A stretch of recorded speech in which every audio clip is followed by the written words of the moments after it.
Hola a todos, mi nombre es Jorge Muñoz y hoy vamos a ver la historia de la iglesia. Voy a comenzar primero diciendo qué es la historia. La historia se puede definir como la narración y exposición de los acontecimientos dignos de memoria. Y ahora, ¿por qué es tan importante para la iglesia cristiana la historia? Es porque la historia es el proceso del cumplimiento de los propósitos de Dios. También hay que conocer que Cristo, al final de todo, es el centro de la historia. Comenzando con la historia de la iglesia, hay una era que se le conoce como la era del Nuevo Testamento, que va del año 33 después de la ascensión de Jesús hasta el año 100. Esta era es muy sobresaliente por tres ámbitos muy importantes y muy característicos: el ámbito religioso, dado por los judíos; el ámbito político, dado por los romanos; y el ámbito filosófico, dado por los griegos. Aquí también nace el cristianismo y se va a dividir en dos: en el periodo apostólico primario, que va del año 49 al 70, y como hechos importantes podemos ver la expulsión de los judíos de Roma por parte del emperador Claudio, el concilio de Jerusalén, el cual causa la división entre el judaísmo y el cristianismo. También en el año 54 vemos un nuevo emperador de Roma, que fue Nerón. Vemos en el año 60 la destrucción de Palestina y la destrucción del templo de Palestina. Y del año 64 al 70 vemos cómo Roma comienza a tolerar al judaísmo y también al cristianismo. Sin embargo, hubo 4 años de guerra por parte de los celotes, el cual era un grupo que quería ir en contra de los romanos.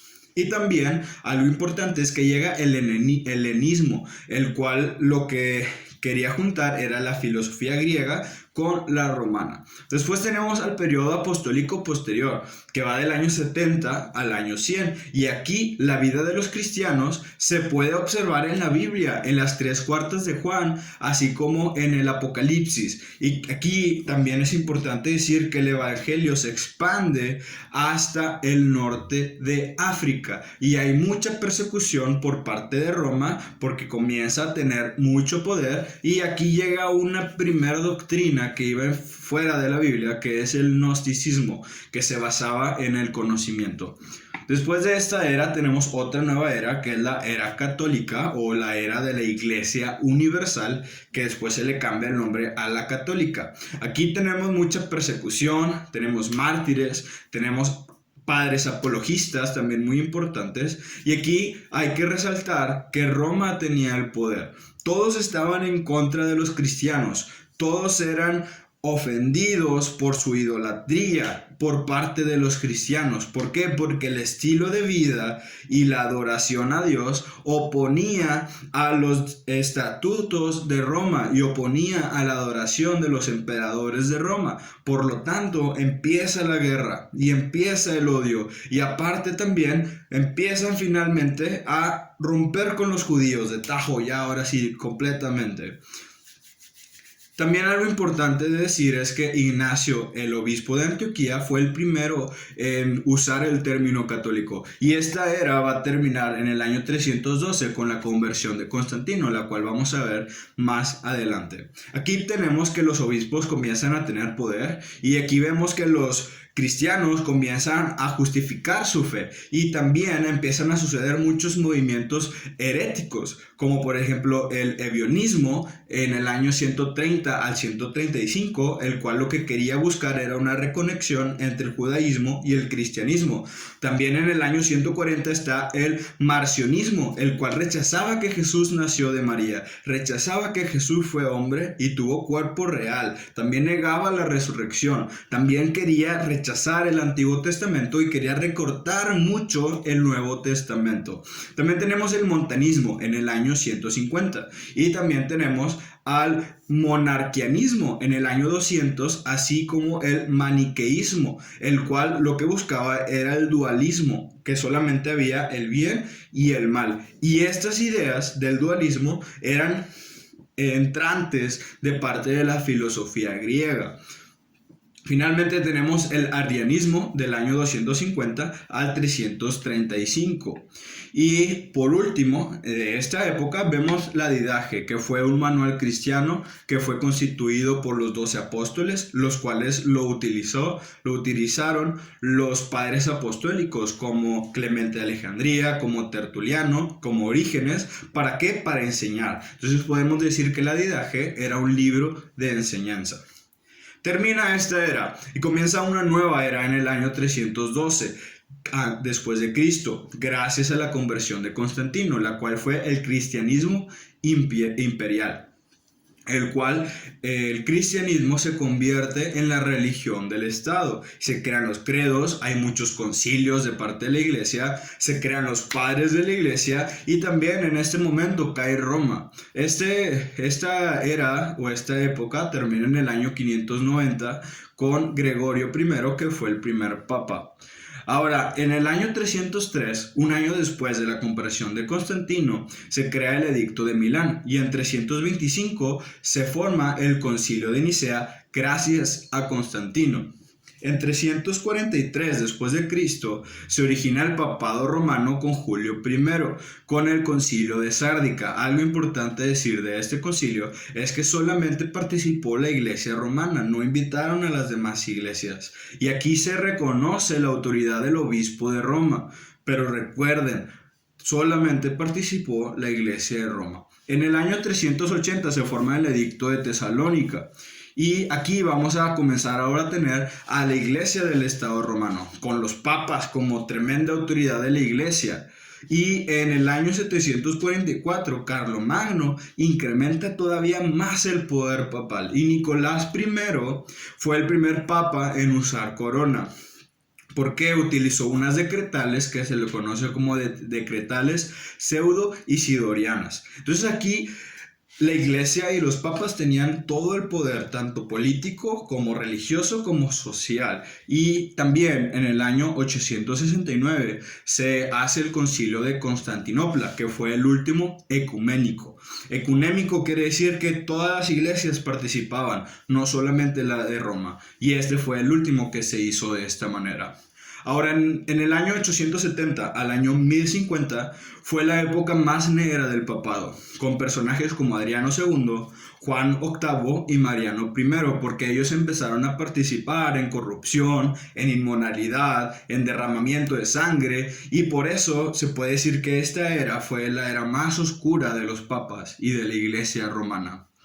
Pasamos a una nueva era, la cual es la era de la iglesia medieval, que va del año 476 con la caída del Imperio Romano al año 1492 con la conquista de Cristóbal Colón a América. Aquí se forma una monarquía centralizada bajo la autoridad suprema del Papa. Aquí el Papa tenía una tremenda autoridad en las religiones, en lo social y en lo político también. Y aquí esto va a comprender la alta edad media, que va del año 5 al año 10, también la plena edad media, que va del año 11 al año 18, la baja edad media, que va del siglo XIV al siglo XV, y también va a incluir y va a formar el feudalismo y también muchas universidades. Hablando de la teología, en este momento vamos a tener muchos personajes como Anselmo de Canterbury, que fue el autor del Monologio, del Proslogio y de Curs Deus Homo, el cual lo que creía era que la razón era el vínculo dado por Dios entre nosotros y sus pensamientos. También tenemos a San Buenaventura, el cual distingue el conocimiento humano como iluminación, y él va a dar 4 distintas luces: luz exterior, luz interior, luz superior y también la luz inferior. Y por último tenemos a Santo Tomás de Aquino, el cual seguía firmemente la filosofía de Aristóteles. Hasta este momento ya tenemos mucha historia y vamos finalizando con algo muy importante en la iglesia cristiana, la cual fue la Reforma, la cual se inició antes con la Prerreforma y se continuó con la respuesta de la Iglesia Católica con la Contrarreforma. La Prerreforma primero fue dada muchos años antes de la Reforma y fue iniciada por un personaje llamado John Wycliffe, el cual se dio cuenta que la iglesia tenía el poder y las decisiones de la interpretación de la Biblia, y él lo que quería y buscaba era que las personas interpretaran la Biblia por sí mismas. También él motivó a ciertos personajes como Pedro Baldo, quien impulsó a unos pobres de Ibón que se conocieron después como valdenenses, y también impulsó a una ciudad conocida como Albi, y después se formaron los albigenses. En 1187 esto fue declarada como una herejía. ¿Qué es lo que creían ellos, los albigenses? Creían en la divinidad de Cristo rechazándola, y también rechazaban gran parte de los sacramentos que estaba imponiendo la Iglesia romana. Después de esto llega la Edad Moderna y llega la Reforma Protestante en 1517 por un personaje llamado Martín Lutero. Él también se dio cuenta de que la iglesia tenía todo el poder y él empezó a contradecir ese poder, y él ya no quería que la iglesia tuviera poder con todos los aspectos de la vida, que pensar, que creer, que hacer, que saber de la Biblia, ya que las personas no podían tener Biblia. Era penado por ley tener e interpretar la Biblia. Por lo tanto, lo que él hizo en 1517 fue establecer 95 tesis que iban en contra del Papa y de la Iglesia Católica Romana. Esto también trajo la traducción alemana por parte de Martín Lutero de la Biblia, así como impresiones ejemplares de ella. Y esto termina en 1555 con el Tratado de Paz de Augsburgo. Pero antes de esto viene la respuesta de la Iglesia Católica con la Contrarreforma.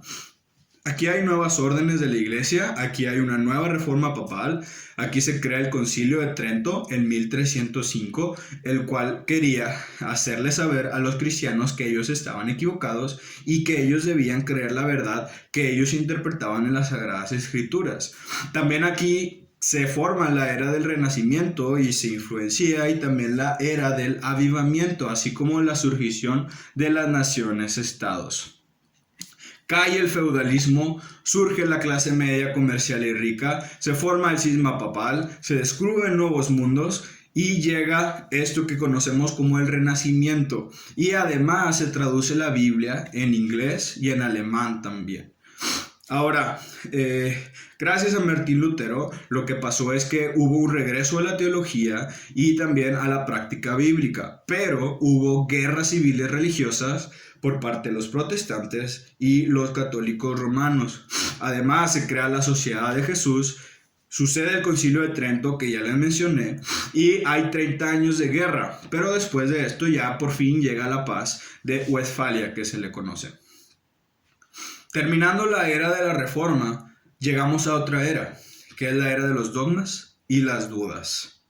Aquí esto fue influenciado por la Reforma puritana, por la ortodoxia luterana, por el racionalismo, por el espiritualismo y por los pietistas. Los pietistas lo que querían era despertar la piedad personal, y en 1648 llega la era del racionalismo y el avivamiento hasta 1789, lo cual fue la Revolución Francesa. En el racionalismo, la razón y la ciencia empiezan a ir en contra de la revelación y la fe. Pero lo malo fue que la fe comienza a ser algo personal y subjetivo, y no objetivo y proposicional, como lo quería y lo estipulaba la Biblia. Entonces, aquí empezamos a tener muchos nuevos movimientos, y se crea, gracias a Wesley, un movimiento que se le conoce como el metodismo. Se formaron los metodistas. Lo que buscaban ellos era la santidad. Hubo muchos movimientos de santidad. Se desarrolla la ciencia moderna, se crean más doctrinas y denominaciones religiosas, como los bautistas, y en 1776 hay la guerra de independencia en Norteamérica, y de esta manera, por este momento, termina la historia de la iglesia cristiana. Muchas gracias por tu atención.